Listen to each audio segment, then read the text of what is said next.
She is really extraordinary. A one-of-a-kind type of person. Tireless, and she is fearless.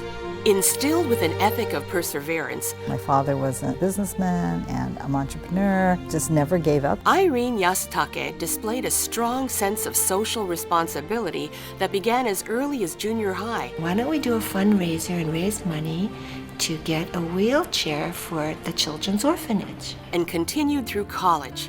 I actually worked at a center on campus called the Center for Social Action. It was during the Vietnam War and Civil Rights era. So a lot of those early pieces formed a lot of what my interest was. After graduating with a master's in public administration, she went on to head one of the few women's clinics serving the African American community in South LA. Specific advocates around health, around empowerment, political empowerment formed as a result of that. Irene was in that milieu with us, trying to bring a multicultural sensibility to civil rights in the city.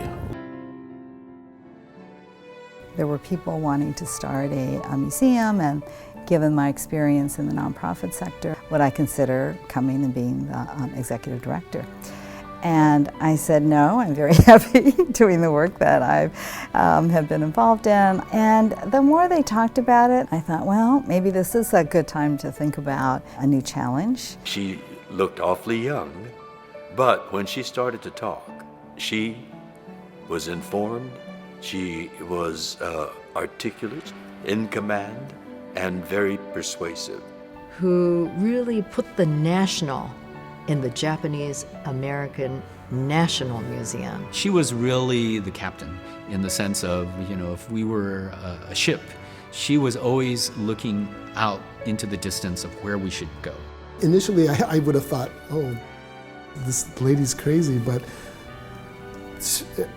I've always been astonished at how she's been able to realize all of these ideas that she had. She was probably the one who thought, okay, we're going to open the museum and it's going to go into the former Buddhist temple. But at some point, we're going to build another building. That was Irene.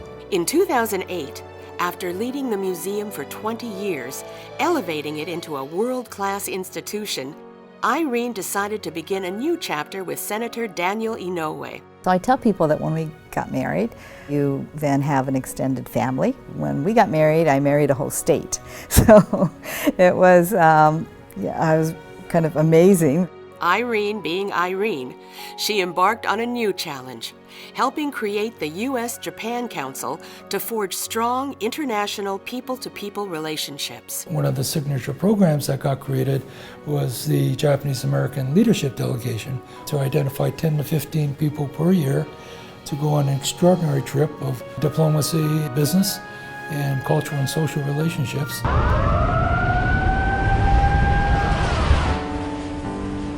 The mayor said to me, listen, Mr. Ambassador, there's one thing that you can do.